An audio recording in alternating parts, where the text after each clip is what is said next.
Assalamualaikum warahmatullahi wabarakatuh. Salam kompak, salam bina remaja. Balik lagi di temen ngobrol, ngobrol santai, ngobrol ringan, dan enjoy. Seperti biasa di temen ngobrol ini, gue udah bersama dua rekan pemuda dari Karang Taruna Bina Remaja, yaitu ada saudara Ripal dan Robi Andong. Ya. Gimana kabarnya berdua? Alhamdulillah baik. Sehat. Masih usaha lancar? Alhamdulillah lancar. Lu orang masih kerja? Udah. Udah di off ya. Ada kisahnya kan itu jadi off kan? Pahit dah pahit. Baik. Jadi kali ini mungkin kita bagi-bagi pengalaman di mana setiap pemuda itu mempunyai jalan kehidupan yang berbeda-beda dan di setiap jalan itu pasti ada hikmahnya, bener gak? Ya. Iya benar. Waktu ya itu sih bukannya aib lah, namanya dulu pernah salah pergaulan kan ya namanya jiwa muda, jiwa dimana kita mencari segala sesuatunya ya kan di luar batasan kita gitu kan.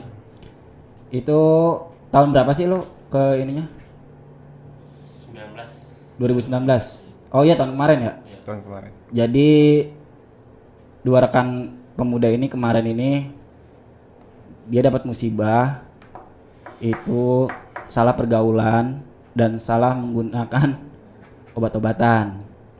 Jadi di sini gue bukan mengulik tentang dia memakai narkobanya, tapi di balik itu ternyata ada hikmah yang diambil. Mungkin kan Allah itu kan ngasih jalan untuk biar lu di jalan yang benar kan, negurnya secara berbeda-beda kan. Mungkin waktu itu juga lu hilap atau gimana kan.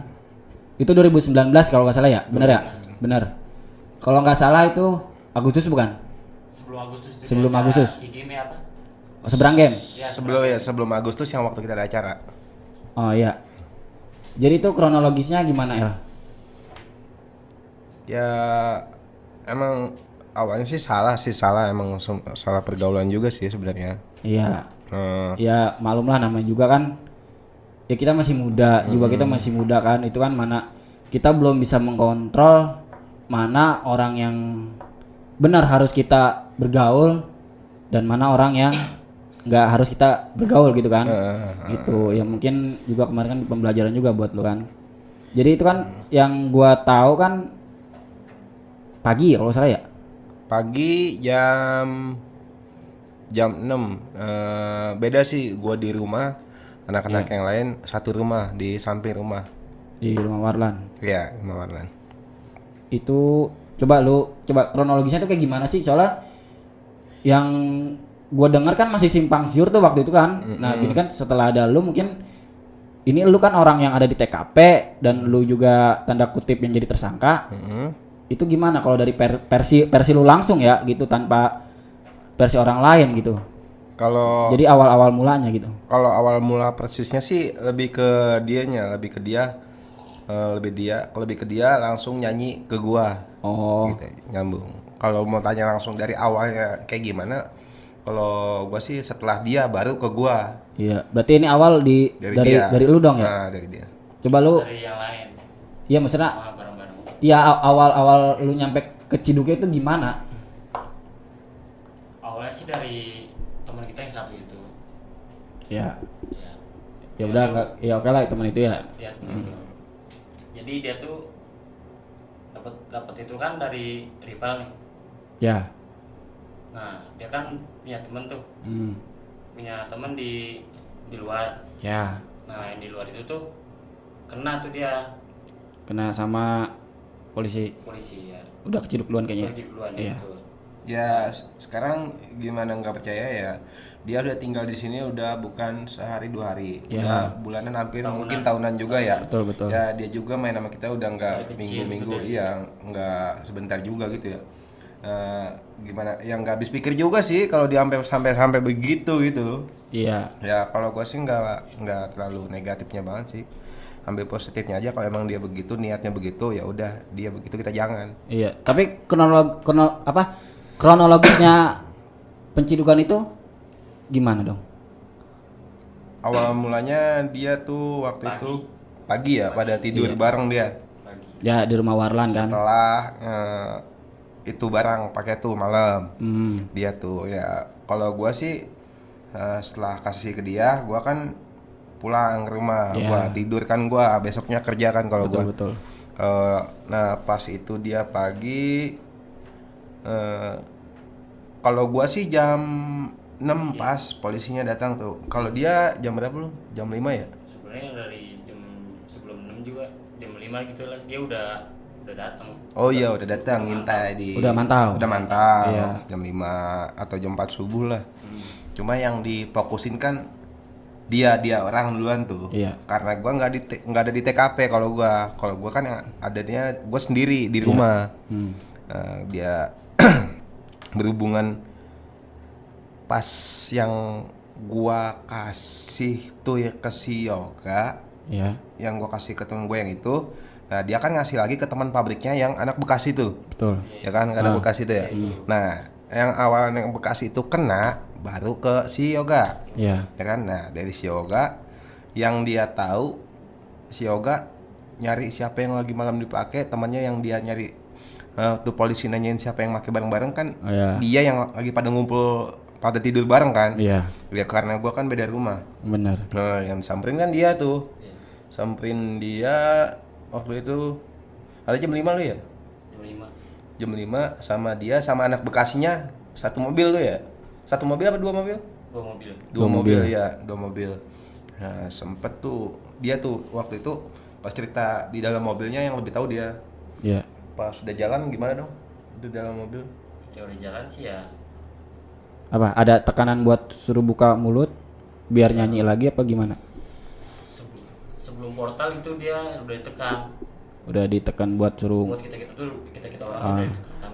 Cuma ya beberapa orang kan masih pada diem. Nah yang satu orang itu bilang. Tapi sorry gue potong. Berapa orang yang kena itu? 10 orang. Jadinya Kurang 10 lebih total. 10. 10 orang. Nah, itu tuh lu pure make malam itu apa emang sebelumnya lu udah pernah make? Udah pakai juga. Udah make juga. Sebelumnya emang udah pakai ya, Pakai. Ganja, obat Ganja. ganja. Ya awal sih emang salah dari gua juga sih ngasih ke, bisa dibilang saudara semua sih. Iya, aku tahu. Bisa dibilang saudara. Itu pas dia kena tuh kan ya dibawa kan dong ya, dibawa baru sampai 100 meter lah dari rumah gua. Iya. 100 meter Belum nyampe portal. belum sampai keluar jalan raya Cikuda, ya. Iya, belum sampai Cikuda. Nah baru dia Gua nanya, gua kan keluar kamar. Iya. Gua keluar kamar kan udah jam 6 nih, gua mau kerja kan. Udah keluar, gua tanya ada apa rame-rame. Katanya anak-anak pada kena. Iya. Nah, lu kata gua kena apa ini ya? Parno juga kan gua ya. Benar. Iya. Gua parno, kata gua ada apa ini ya? Gua kontak ya yang teman dekat gua juga yang karena dia juga lagi begitu kan ya. Iya. Masih sempet nakal juga kayak gitu. Gua kontak bareng beresin semuanya habisin, jangan sampai ada Sisa lah. sampai ada sisa. Belum beres tuh kan gua kan pas keluar kan itu ya nanya itu yang kata gua ada apa, rame-rame kan gua masuk kamar lagi, gua kontakin temen gua itu, teman-teman yang masih pada punya kan ya. Iya. Nggak lama tuh gua mandi, gua santai aja, gua gak ada barang kan. Gua mah nggak ada apa-apa di rumah. Iya. Bener, gua nggak ada barang, gua santai, gua kunci di kamar, gua ngabarin bocah. Setelah itu gua nggak sempat ngapus chatan gua tuh. Oh iya. Gua keluar kamar, anjir. Ciduk. Nah, 2 orang di situ depan kamar gua, 2 orang di depan, 2 orang di dapur, 2 orang lagi di samping rumah. Berarti rumah lu dikepung. Iya, ya gua kan ya emang gua salah, cuman kan gua lagi keadaan nggak ada barang, nggak ada apa ya, gua santai aja kan. Bener. Ya udah, periksa aja Pak, saya emang nggak tahu apa-apa. Ya dia minta tetap diperiksa, ya udah gua diperiksa. Terus oke, berarti udah tuh dibawa sama Adi juga kan. kamar dulu ya. Dibawalah lu ke Polres. Belum sampai ke Polres dulu. sampai ke rumah sakit dulu tes. Oh, lu berarti pas abis dijemput ini kagak langsung ke Polres tapi tes urin dulu. Tes urin. Oke, tes urin itu ya buat ngecek kan hasilnya lu yang positif siapa yang negatif siapa kan. Baru lu ke Polres. Nah, berarti nunggu hasilnya itu di Polres kan? Di situ juga. Di rumah sakit itu? Ya, di situ juga. Dari 10 orang itu positif berapa, negatif berapa? Dari 13 orang. 13 orang. Positif 10, 3 orang enggak. Tapi tetap sempat di BAP juga. Di BAP semua. Semua di BAP juga. Nah, iya. Lah pas lu di BAP itu pas di BAP gimana perasaan lo? Ya gua sih sebenarnya rasa yang gak enak itu sama yang 3 orang itu, yang sama saudara gue yang ke Suwarlan atau si Palung itu ya, kan. Sama siapa lagi yang satu negatif tuh? Iya, karena adik gue ya. Iya. Karena dia emang ikut tidur di situ, cuma dia nggak tahu benar-benar nggak tahu, nggak tahu dibocor lagi pada make kan ya. Cuman dia ada di situ dari TKP. Kemudian emang dia ada barang juga. Iya, soalnya kan kalau polisi itu ya pokoknya nggak mau tahu, yang penting ada di situ diciduk. Ada barang dibawa nanti di BAP kan. Oke, setelah di BAP akhirnya yang berarti lu 10 orang ini positif kan? Berarti langsung itu yang 3 orang itu dipulangin lagi atau masih tetap di Polres? Belum. Masih tetap di Polres. Masih tetap ditahan dulu sampai berapa? 3 hari ya? 3 hari dia nginep sama gue di sana. Kena pasal juga. Kena pasalnya? Pasal apa sih itu? Pasal tidak membiarkan membiarkan orang ya. Iya. Gitu, ya. Tahu lupa ya pasal. Ya, berarti 3 hari berarti lu di Polres. Apa yang positif? Yang negatif. Yang negatif 3 hari. 3 hari. Setelah itu bisa dipulangkan kalau dia. Iya. Pakai jaminan atau enggak? Jaminan aparat ya? Aparat jaminan kalau nggak salah aparat lurah atau sama RT RW sama orang tuanya. Nah, lu yang 10 ini masih tetap lanjut. Nah, dari situ tuh gua sempat sampai anjir, kalau dari hati gua sampai sempat nangis anjir. Bener. Karena gimana, gua paling tua ya terus udah gitu kan saudara gua semua lagi kan. Hampir bisa dibilang ponakan semua kan. Iya. Anjir, gua bawa ke situ. Aduh. Ngena sih ada. Iya. Pelajaran banget ya kalau lagi di situ. Gimana nggak enaknya coba satu kamar bisa nyampe 50 orang. Bener. Yang gue bikin yang bisa hampir gue nangis tuh pas waktu kalau tidur. Kenapa tuh? Anjir, kalau tidur nggak ada yang duduk, kalau ada yang tidur duduk, jongkok tidur, yang nggak tidur diri. Lu bayangin aja. Sadis juga ya. Bagaimana nggak sadis? Yang mau tidur jongkok, yang nggak tidur disuruh diri dulu. Perasaan lu pas di situ? Ya gue sih ya, gue ngalah aja, ganti-gantian sih sebenarnya. Enggak, perasaan hati lu pas posisi lu udah di dalam sel. Perasaan lu yang nyesel pasti ada. Nyesel pasti ada sih. Ya jadi gue ada pengalaman buruknya, ada apa ya, pelajarannya pasti pelajaran ya.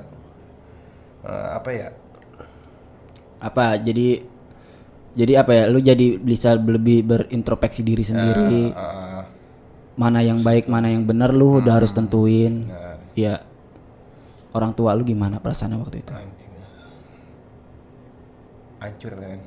Iya. Nangis sampai pas waktu hari jenguk tuh, pas ada hari jenguk, sampai bokap gua emang nggak bisa datang karena emang nyokap gua emang nggak bisa ngeliat gua di situ. Iya, gitu, paham. Soalnya apa ya, seorang ibu tuh sebandel-bandelnya anak, kalau udah masuk ke situ hancur juga.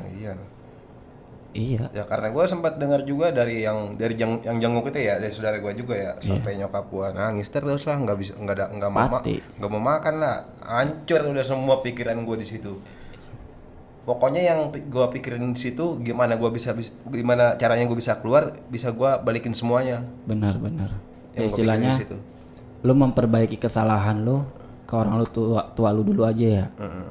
Ya gimana nggak hancur di dalam Di dalam minum 1 botol bisa ribut karena air loh. Iya. Ribut karena Ya minuman. kalau itu sih kita udah paham lah kalau misalnya kerasa di sel tuh kayak gimana. Tapi apa ya?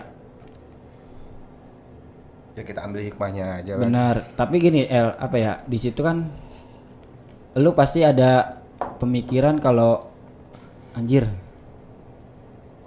Kok gua dibayangin lah. Tapi kan berarti lu pasti mikir gini kan, lu kalau misalkan gua ada di posisi lu, satu pertama nyalahin diri sendiri. Pasti nyalahin. Kedua, lu udah bikin malu keluarga secara nggak langsung. Lingkungan juga. Kedua juga kan pasti malu. Iya kan malu pasti. Malu udah pasti. Malu udah pasti, Cok. Hancur semuanya. Hancur semuanya. Coret lah nama baik, coret lah pokoknya itu. Iya, ke blacklist lah untuk beberapa bulan kan waktu itu berarti ya nama lu masih hancur kan? Ya gimana caranya kita harus membalikin keadaan gitu benar, aja gua sampai situ. Iya. Terus lu selama di sel itu berapa buat lu yang 10 orang positif itu berapa hari? Kurang lebih 2 minggu lebih ya. 2 mingguan kalau salah lebih. 2 minggu. 2 minggu lebih. Kacau. Seminggu lebih, 2 minggu kurang kalau nggak salah. Ya sekitar 10 harian. Ya segitulah. Akhirnya lu bisa keluar, ada jaminan atau gimana? Nah pas waktu itu ada tuh kan ya kayak aparat lah pada datang ya. Iya benar-benar. Gimana nggak senang kan ya, namanya kita di situ asing ketemu orang yang kita kenal. Benar-benar. Iya kayak bukan senang kayak gimana lagi kan? Iya. Mungkin dalam hati gua, wah alhamdulillah nih kali bisa keluar. Nah, sekarang ini aja setiap gua di dalam ngelihat orang keluar, rasanya gimana ya? Dia bisa keluar, bisa berubah, kenapa gua enggak? Iyalah, soalnya kan posisi lu udah pasti ya pasti pengen keluar kan? Ya pengen keluar sih, ya pasti semua juga, cuman ya tetap aja ya namanya. Iya namanya hukum kan, kita nggak bisa lari dari hukum. Apalagi gua membawa bisa ini anak-anak ya kan, udah hancur semua sama saudara-saudara juga kan, hancur semua. Kepercayaan juga takutnya hilang kan. Pasti itu mah. Setelah itu alhamdulillah tuh bisa ada jaminan bisa kita keluar ya. Jaminan. Cuma nggak bisa langsung pulang, pindah ke rehab ya. Rehab. Di Ragunan ya? Ragunan ya. Oh bukan di ini di apa Cipayung? Bukan. Di Ragunan. Tadinya mau di Lido, kalau Lido apa? Dia negeri apa? Negeri apa swasta ya kemarin? Oh di Lido Sukabumi. Iya. Buat di rehab. Tadinya di situ nggak jadi, jadinya di negeri. Kalau negeri lama. Negeri lama. Kalau negeri dia nggak bisa sebulan 2 bulan, minimal 6 bulan. Makanya gua dibawa ke Ragunan karena di situ bisa singkat. Iya benar-benar. Ya setelah masuk dah tuh gua di rehab. Di rehab. Berarti 10 hari lu di sel, langsung pindah ke rehab. Rehab. Iya, soalnya kan lu pemakai kan jatuhnya kemarin itu? Dia pemakai sih sebenarnya. Iya kan kalau misalkan pemakai kan kalau misalkan kan di rehab kan. Di rehab berapa hari? Berapa? Seminggu kan? Seminggu kan? Nah dari rehab ini lu dapat pelajaran apa itu? Banyak. Pasti kan kalau misalkan di rehab kan berarti bukan ngilangin lu ini kan, tapi pola pikir lu juga kan dirubah pasti kan. Kepribadian lu juga di ini kan istilahnya. Jadi itu apa sih istilahnya psikolog gratis lah kalau misalnya itu mah ya. Banyak yang bisa kita maksudnya alhamdulillah dapat pelajaran di situ ya. Dari kata tutur kata kita yang baik bisa dirubah jadi baik. Benar. Dari sikap kita yang biasa-biasa jadi baik. Kayak ibadah juga suruh dirutinin juga. Benar. Pola makan juga diatur juga sama dia. Iya. Banyak sih apa ya? Jadi kayak dapat teman di rehab. Di rehab dapat teman. Jadi dapat teman, dapat ilmu. Dapat pelajaran hidup juga berarti ya. Pelajaran hidup. Iya. Oke, berarti di rehab tuh 10 hari juga apa? 7 hari? 7 hari. Full. Maksudnya full. Misalkan masuk Senin, Minggu udah pulang gitu. Itu sih sebenarnya nggak ditentuin lu seminggu, enggak. Iya. Gimana lu di rehab berubah apa enggak? Oh, kalau misalnya nggak berubah? Ya Terus aja. Iya. Ya alhamdulillah semuanya mau berubah. Iya. Tapi kan untungnya lu bukan pemakai berat kan? Alhamdulillah bukan. Jadi kan kalau misalnya pemakai berat kan kalau misalnya kagak ada kan pasti sakau kan? Iya. Di situ juga bisa dirubah kayak gitu. Iya. Iya, jadi apa ya? Ya emang itulah apa kesalahan kita yang nggak kekontrol ya. Bener gak? Itu jadi tegurannya langsung kan. Jadi gini, kalau misalkan waktu itu mungkin kalau misalkan lu waktu itu nggak keciduk sampai sekarang pasti lu masih kayak seperti gitu. Itu walaupun nyumput ya kan. Nah, gitu. Soalnya apa? Soalnya kagak ada yang bikin lu sadar banget kan. Kalau cuman sekedar dibilangin orang mah ya belum. Tapi kalau lu udah ngerasain rasanya ditangkep, rasanya masuk sel, rasanya direhab, rasanya ngelihat orang tua nangis, pasti lu jadi pola pikir lu jadi berubah 180 derajat kan. Dan satu lagi mungkin lu milih-milih teman kan. Iya, makanya kan ya gitu, kita tuh harus bisa ngambil tindakan mana yang baik, mana yang benar, terus ngelihat orang ya kan gitu kan, kita kagak tahu karakter orang gitu kan. Jadi gitu, soalnya pribadi gue juga sendiri kan, gue tuh kagak mau yang seperti itu ya kan. Oke lah kalau misalkan minum mah standar, tapi kalau udah namanya gitu gak berani gue. Masalahnya apa ya, satu ya hukum ngerusak diri lu sendiri secara nggak langsung ya kan, dan dampaknya pun buruk gitu kan. Lalu kalau misalkan lu dipengaruhi, misalkan lu udah pecandu berat gitu kan, kalau udah dipengaruhi kayak gitu gimana? Lu pasti kalau misalkan oke, ketika lu lagi punya duit, kalau lagi kagak, lu pasti ngedapetin itu barang mau gimana pun caranya pasti ada kan, entah itu jadi nyolong lah, kriminal lah. Iya, namanya ya dari kan? Apa ya, pergaulan nggak bagus gitu ya, kita berusaha mendapetin gitu ya efeknya jelek-jelek juga. Iya. Nyolong juga lah kan efeknya jelek juga. Oke, ini balik lagi dong ya. Lu posisi lu waktu diciduk masih kerja? Masih kerja. Berapa orang yang masih kerja itu? Lu termasuk lu kan? Masuk gua. Yang kerja tuh Sultan. Hampir rata-rata lah kerja. Rata-rata kerja. Nah, setelah itu kerjanya masih tetap aman atau? Oh, ada yang sekolah satu ya? Sekolah. Iya. Lu dong itu gimana kerja lu? Iya. Ya pokoknya jadi situlah. Ya alhamdulillahnya dia sebenarnya aman-aman aja. Masih enak, masih dosa. Pikiran gua aja sih. Pikiran lu ya udahlah, daripada pikiran gua udah nggak tahu arahnya gua di situ. Iya, tapi kan setelah itu kan lu jadi sekarang kan jadi kebuka kan pola pikir lu. Ya kan, jadi istilahnya sadar lah lu dari kemarin, ya kan? Pasti kan ada hikmahnya kan di balik itu semua. Dari buat pribadi lu sendiri kan. Itu. Tapi kalau buat gue pribadi sih, kalau punya teman orang ya kayak make juga. Kalau gue sih bodo amat. Kalau gue sih tergantung kita jaga dirinya aja. Iya, tapi kan iya. Ya syukur-syukur kita yang bisa jaga dia. Bisa, maksudnya kita nyadarin dia. Oke, bisa itu. Tapi kan kalau misalkan dia ngebawa dia mempengaruhi lu lebih pinter, ya contohnya kemarin aja. Iya sih. Orang yang lu anggap temen lu tempat ngumpul tapi ngebawa bercanda juga kan. Iya, itulah jadi. Ya tapi kan jadi kan sekarang lu jadi kebuka kan. Jadi berarti lu sekarang udah sama sekali kan enggak kan? Alhamdulillah.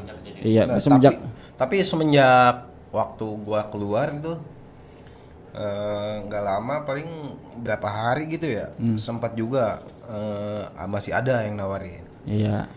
Tapi nggak tahu kenapa pas setiap ada yang nawarin, gue keinget ke siapa? Ke orang tua. Bener. Ya jadi kan Ingat ke situ gua. Jadi balik lagi. Jadi lu pas mau ngambil tindakan sesuatu yang jelek, itu lu balik lagi ke orang tua. Soalnya apa? Setelah pas kejadian kemarin kan gimana perasaan orang tua lu? Ya kan? Pasti shock, sedih. Ya masa sih lu mau bikin kayak gitu lagi, ya kan? Jangan. Iya. Jadi ini buat teman-teman juga kan, ya harus milih sikap lah yang baik. Soalnya ya kita tahu anak-anak muda tuh jiwa pengen taunya gede. Tapi tolonglah kalau misalkan buat ke hal-hal yang seperti itu kayak narkoba, ganja, itu cukup mengetahui aja. Gitu. Nakal-nakal lu jangan sampai lah ke hukum, apalagi maluin orang tua. Benar. Soalnya udah gue aja kagak kebayang kalau misalkan gue posisi kayak gitu kan. Ya kan? Iyalah. Benar, di situ aja gue waktu itu gue dengar kabar kan masih simpang siur kan. Gitu gimana sih? Akhirnya gue cross check, oh gini soalnya itu kan masih banyak rumor, jadi gue kagak terlalu ini. Soalnya kan di situ juga gue ngurusin Agustusan juga. Gitu. Ya gue juga nggak mau sih yang tadinya walaupun dia ngebawa gua di mata teman yang lain gitu ya, dia ngebawa gua yang bisa masuk penjara gitu ya, bawa gua nggak mau nyalain dia juga. Iya benar. Iya karena ya tau dari pribadi lu sendiri juga kan gua udah salah. Emang salah. Ya bagus kalau pemikiran seperti itu, jadi tidak menyalahkan orang tapi balik lagi ke nyalahin diri sendiri kan. Introspeksi. Iya. Ya sulit mungkin gue gitu ya. Ya tapi kan oke, setelah beberapa bulan pasti kan nama lu di kampung masih belum bersih kan. Soalnya apa, masih ada anggapan sebagian orang kan, anaknya jangan ngumpul di situ lah, ntar gini pasti itu kan jadi apa ya, di situ juga kan ada jadi shock terapi juga kan buat lo. Iya. Gitulah, jadi ya itulah gua meseninnya buat rekan-rekan semua, jauhilah narkoba, bener dah. Mau bentuknya apapun jauhin itu. Karena selain ngerusak mental, ngerusak diri lu, ya ngerusak kehormatan orang tua. Gaul boleh tapi jaga harga diri. Benar. Ya jadi kita dari kisah ini kan ada yang kita ambil kan pelajarannya. Satu, kita harus lebih pandai lagi dalam bergaul. Kedua, juga jangan pernah coba-cobalah sama gituan kan. Yang positif aja lah, ya, nongkrong biasa lah. Iya, bener. Oke, mungkin itu aja ngobrol-ngobrol kali ini. Jadi saran gua sih satu, jauhi narkoba. Kedua, ketika kita memiliki potensi ya mungkin harus dikembangkan lagi secara individual kan gitu kan, karena di Karang Taruna juga Bina Remaja itu banyak kok wadah-wadah untuk mengeksplor diri sendiri. Bener. Buat jadi yang lebih berguna gitu kan. Kalau kita berguna buat lingkungan itu kan ada nilai tersendiri buat kita dan buat orang lain, dan bisa ngebanggain orang tua, benar nggak? Itu mungkin oke lah, yang lalu biarlah berlalu.